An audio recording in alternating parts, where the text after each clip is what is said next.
Assalamualaikum warahmatullahi wabarakatuh. Alhamdulillahilladzi 'allamal insana ma lam ya'lam. Asyhadu an la ilaha illallah wahdahu la syarikalah wa asyhadu anna Muhammadan abduhu wa rasuluh sallallahu alaihi wasallam la nabiyya ba'da. Amma ba'd. Rabbi shrah li sadri wa yassir li amri wahlul 'uqdatan min lisani yafqahu qawli. Qala Allah Ta'ala fil Qur'anil Karim. A'udzu billahi minasy syaithanir rajim. Bismillahirrahmanirrahim. Inna nahnu nazzalna lidzikra wa inna lahu lahafizun. Shadaqallahu azim.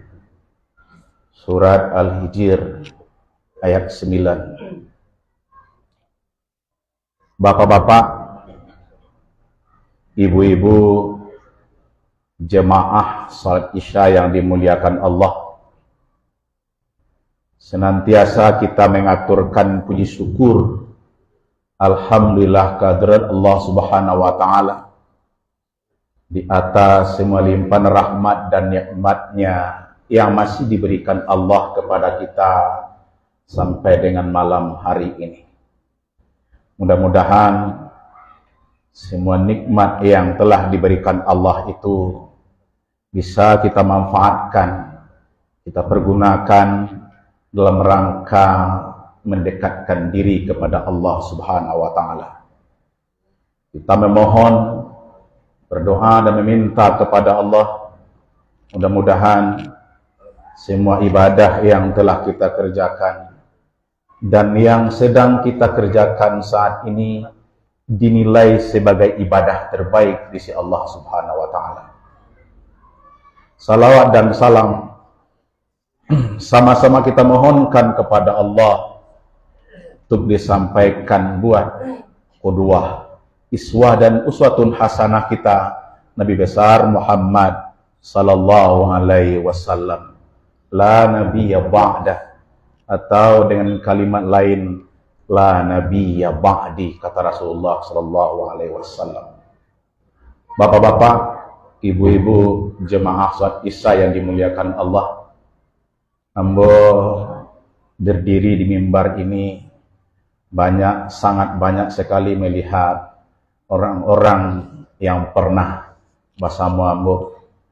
Ambo celiak tadi Ayahanda Arminata, itu sudah sama dengan orang tua saya, ibu bapak yang berbahagia.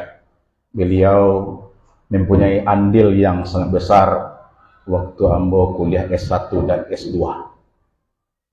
Kemudian ada ambo celiak Bu Net yang dua-dua di atas kursi. Alhamdulillah ibu bisa hadir di masjid ini.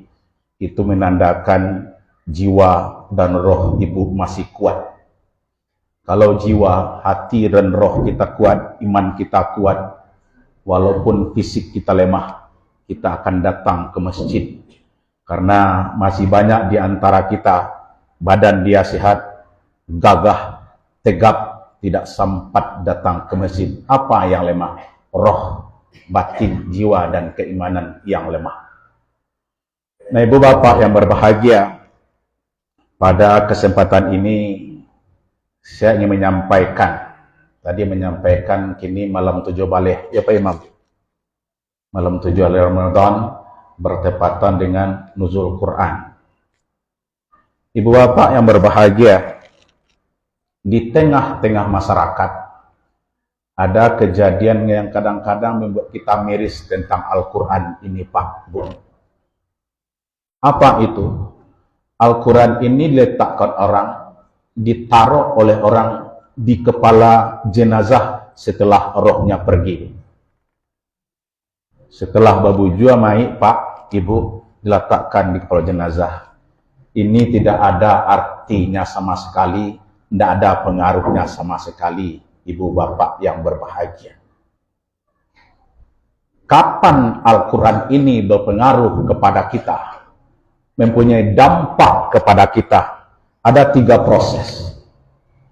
Yang pertama, jelas sekali ketika Al-Quran diturunkan oleh Allah pada bulan yang sangat baik, bulan yang mulia, yaitu bulan Ramadan. Diturunkan kepada Rasul yang mulia, Sayyidul Anbiya wal Mursalin, Rasulullah sallallahu alaihi wasallam. Diturunkan melalui malaikat yang sangat mulia Jibril, yaitu Ruhul Amin. Nah, ibu bapak yang berbahagia, ketika perintah Allah itu turun, Iqra, baca. Hanya sekedar untuk membaca. Dalam Al-Quran itu tahap pertama. Kita membaca. Yang kedua, setelah kita membaca, karena Al-Quran ini bukan hanya sebagai mukjizat, tetapi juga merupakan kurikulum kehidupan kita. Dari kita lahir sampai masuk liang lahat. Al-Quran ini kurikulum hidup kita yang akan menyelamatkan kita di 3 kehidupan. Kehidupan dunia, alam barzakh, dan akhirat kelak. Kalau orang betul-betul memegang Al-Quran ini, dia akan selamat. Nah, oleh karena itu, pertama sekali kita diperintahkan Iqra, baca. Membaca Al-Quran, walaupun kita tidak memahami artinya, tafsirnya, maknanya, setidaknya kita dapat pahala. Jemaah yang berbahagia. Jangan jadikan Al-Quran ini diletakkan di kepala jenazah. Jangan Al-Quran ini hanya keluar lemari saat kematian. Sehabis kematian, Al-Quran langsung disimpan masuk lemari menjadi hiasan bapak-bapak, ibu yang berbahagia. Nah, oleh karena itu, ini bulan Ramadan, kesempatan bagi kita saat ini untuk berinteraksi, memperbanyak membaca Al-Quran. Ramadan bulan yang sangat mulia, sehingga begitu mulianya jemaah ibu bapak yang berbahagia, seorang penyanyi luar negeri yang sangat masyhur, beliau sampai buat nyanyi, Ramadan, Ramadan, Ramadan, ya Habib. Ramadan, Ramadan, Ramadan yang kucintai. Ramadan, Ramadan, Ramadan. Laituka dauman qarib. Selalulah dekat denganku, kata Maher Zain. Begitu indahnya Ramadan ini. Kenapa? Setiap amal ibadah kebaikan yang kita lakukan dilipat gandakan oleh Allah. Al-Quran diturunkan di bulan Ramadan ini. Maka pertama sekali kita baca Al-Quran ini. Berinteraksi dengan Al-Quran ini. Yang kedua, setelah kita baca apa, ibu bapak yang berbahagia? Dalam surat Al-Ankabut, ayat itu sangat populer. Tapi tengahnya populer. Awalnya orang entah tahu atau tidak. Tengah ayat itu, ya Pak Imam, aqimis shalah, inna sholata tanha anil fahsya'i wal munkar. Ayat 45. Awal ayat itu, bapak-bapak ada mengenal awal ayat itu. Awal ayat itu, luma uhiyah. Ya Pak Imam. Luma uhiyah. Kalau ikra, cuma membaca, bapak ibu. Tetapi ketika utlu, diterjemahkan baca juga.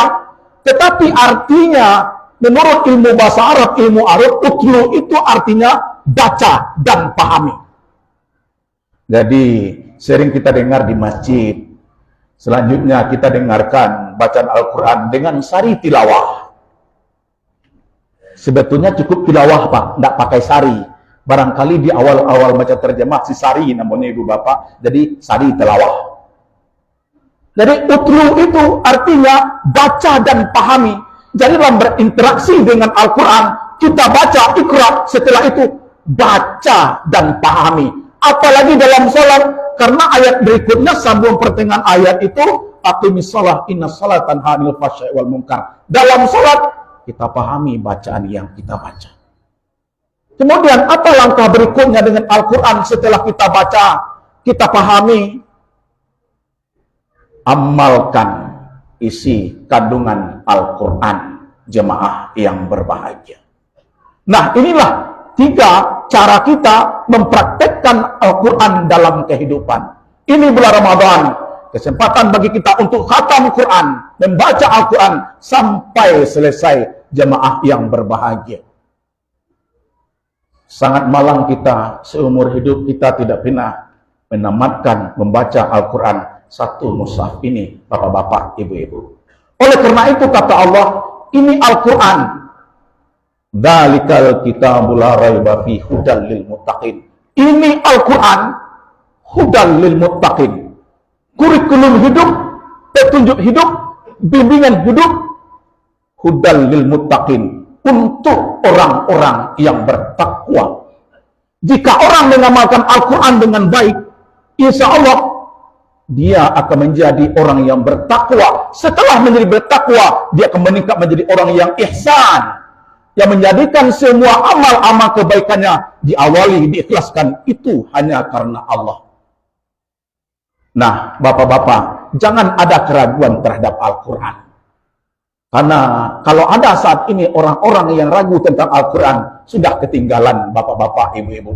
Kaum kafir jahiliyah dulu meragukan kebenaran Al-Quran, tetapi dijawab oleh Allah. Apa kata Allah? Dalam surat Al-Hijr ayat 9 itu, Inna nahnu nazzalnal dzikra wa inna lahu lahafizun. Kami turunkan Al-Quran dan kami akan pelihara keutuhan kemunian Al-Quran itu. Ibu bapak yang berbahagia, Al-Quran ini sangat istimewa. Kenapa?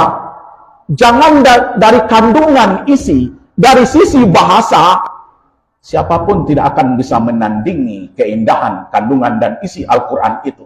Bahkan kata Allah, lihat nanti surah Al-Isra ayat 88, jika jin dan manusia berkoalisi untuk menandingi Al-Quran ini, yakinlah mereka tidak akan mampu, walaupun mereka saling membantu, kata Allah. Begitu hebatnya Al-Quran ini. Pernah Anda sampaikan ke ibu-ibu, jawab apa?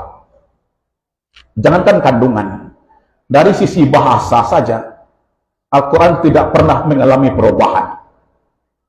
Kalau bahasa Indonesia mengalami perubahan, EYD, ejaan yang disempurnakan, Pak. Al-Quran tidak pernah. Dulu mau contohkan, Pak. Kurang membuat nama Sudirman. Su itu pakai E kan, Pak. Dulu, Pak. Sue. Ya, Pak. Zainal Jis. D-Z-A. Jis itu pakai D, Pak. Almarhum. Disempurnakan EYD. Langsung Sudirman S-U. Zainal langsung Z. Tidak pakai D. Disempurnakan. Tetapi Al-Quran tidak pernah mengalami penyempurnaan. Kenapa? Al-Quran itu telah sempurna turunnya. Diturunkan oleh Allah Subhanahu wa Ta'ala. Al-Quran itu sempurna, menyempurnakan kitab-kitab yang sebelum diturunkan Al-Quran, jemaah yang berbahagia. Oleh karena itu, begitu istimewanya Al-Quran, kita bacalah Al-Quran, pahala dapat syifa, obat untuk keresahan jiwa, untuk batin kita, ketenangan hati kita, ketenangan roh kita. Bacalah Al-Quran, ibu bapak yang berbahagia. Kalau kita banding-bandingkan dalam kehidupan, barangkali kita saat ini lebih banyak melihat gadget, HP.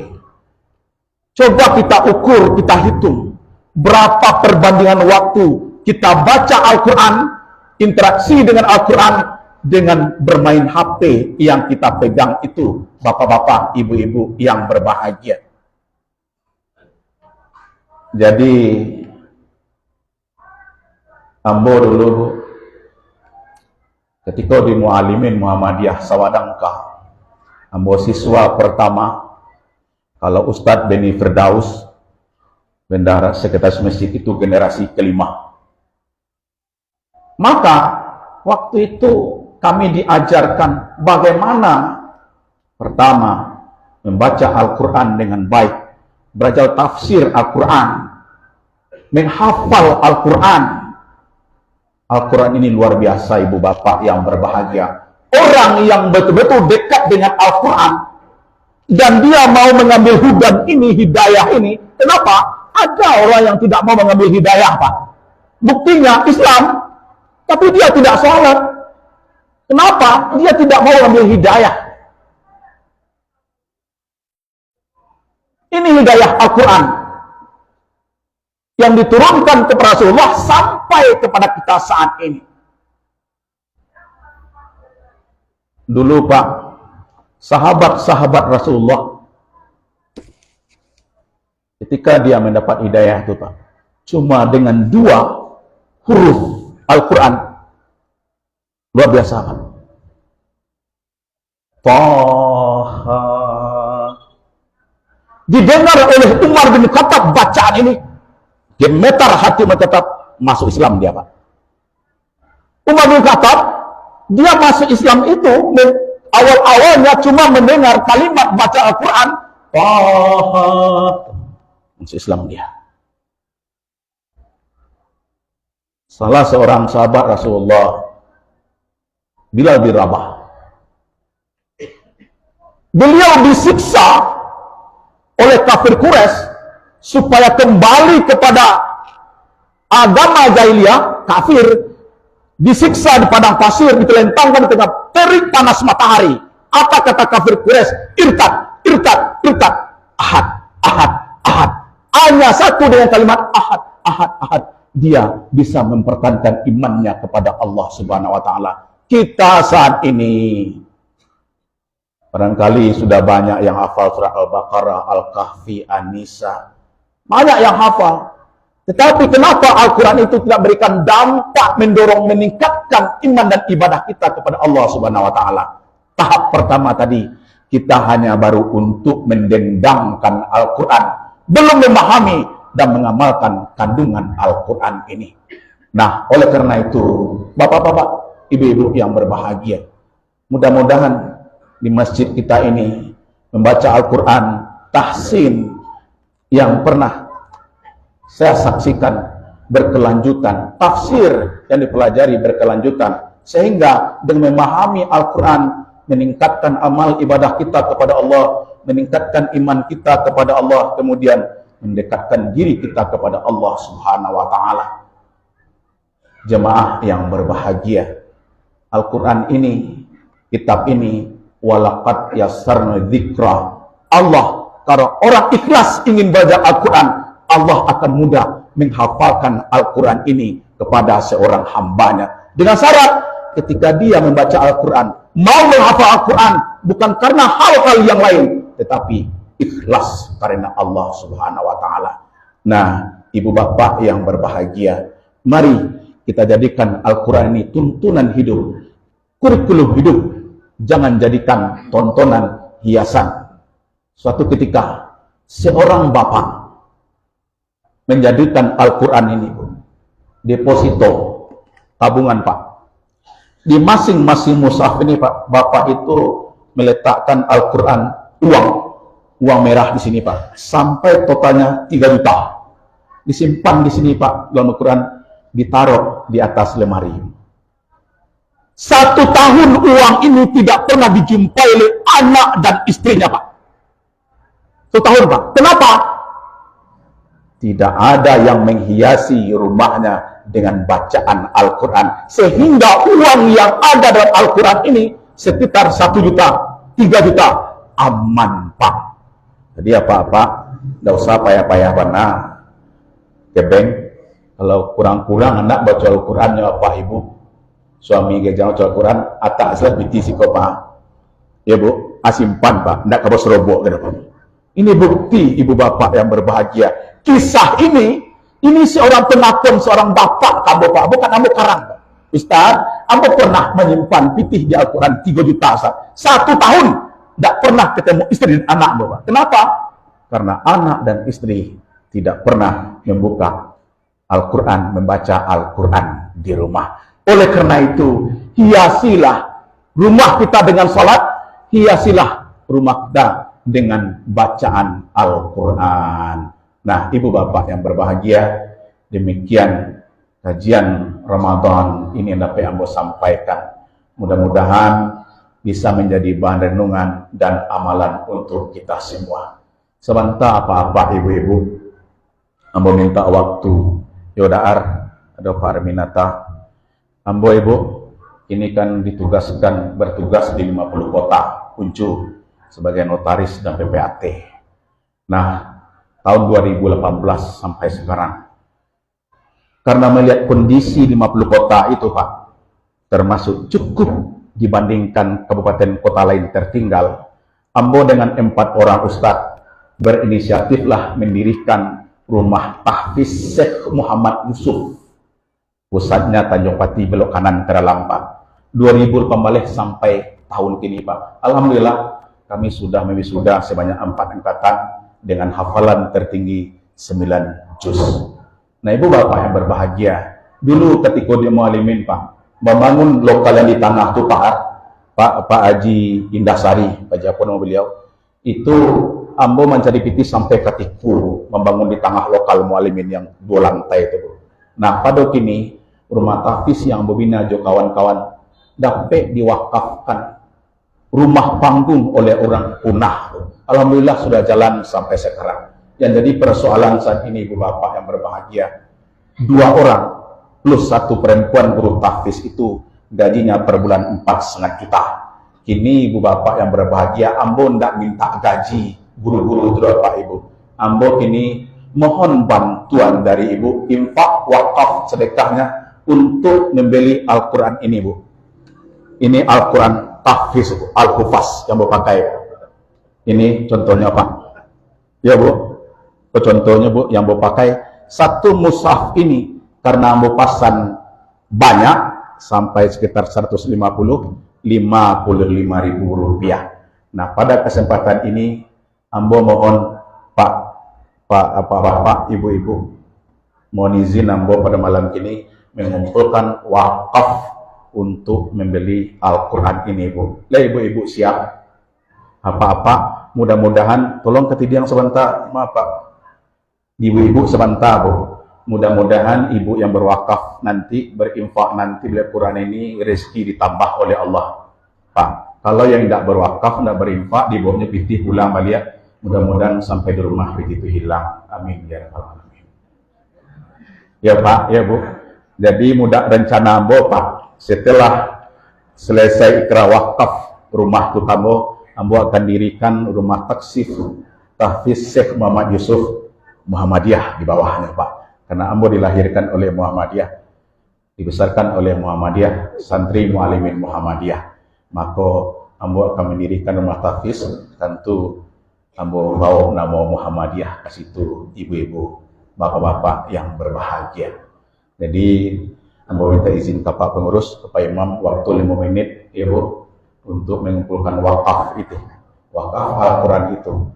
Dan ini suatu kebanggaan bagi Ambo, ibu-ibu, bapak-bapak, bahwa uang yang bagikan ke bendahara itu, rekening bendahara rumah tahfiz itu ada Ambo, rumah tahfiz Ambo Ibu non profit Pak, tidak mencari keuntungan. Setiap kebutuhan Ambo mintakan kayak sama kuliah jambo, saprofesi jambo, Ambo mintakan ke rekening bendahara langsung dikasih Pak, tanpa, karena di daerah sana ekonomi orang, kehidupan orang luar biasa susahnya Pak. Ketek-ketek Pak, kamu sampai balik baru siapa anak wak Pak? Enggak sekolah, indah Pak. Orang kaya awak susah. Nah, Ambo alhamdulillah sudah mendirikan rumah tahfiz di sana bersama kawan-kawan ibu bapak yang berbahagia. Nah, ibu-ibu, capek saya Bu. Jadi kalau ibu butuh rekening rumah tahfiz bendara itu Ambo bagikan baik ibu bapak yang berbahagia. Ambo sampaikan ke Bu, insya Allah nanti habis lebaran kwitansi tanda terima pitih yang Ambo terima kini Pak 55.000 akan Ambo kirimkan ke pengurus Pak via WA tanda terimanya Bu. Biko menjadi fitnah nih ibu bapak yang berbahagia. Pitih kok sensitif sekali. Aku takpi Ambo, maka nanti habis lebaran meminta dari bandara tanda terima Ambo kirimkan bukti terimanya kepada bapak pengurus masjid. Iya Pak. Ada si mau cari uncu zanar kau Pak, senior Ambo kita hukum Muhammadiyah. Kalau tadi bos sampaikan ada Pak Arminata, itu orang tua Ambo tu Pak. Ada Bu Net, Ambo di rumah beliau dua Pak. banyak ambo lihat di situ wajah-wajah yang ambo kenal. Yo dasap, ambo pernah bertetangga dengan dasaf sebentar, sesaat. Ada orang kampung ambo niil dari kampung Pisang di Kampis, ya Bu. Kampis, Al-Kampisi, kampung Pisang. Jadi ibu bapak yang berbahagia, jadi yang berkiprah menjadi dai anak mualimin Muhammadiyah di kota Bukit Tinggi cuma 2 orang Pak. Ambo 1, Ustadz Beni Firdaus 1, sekretaris masjid. Kalau di Agam ada 2 orang atau 3 Pak. Ustadz Zulfakri, orang Payangke, Babini Kajambuaya. Kemudian Ustadz Fauzar Rahman, Kapaloman Batu Mandi. Kemudian Ustadz Endrison, pegawai di Pemda di Capil, kota Bukit Tinggi Pak. Telah selesai Bu? Alah Bu.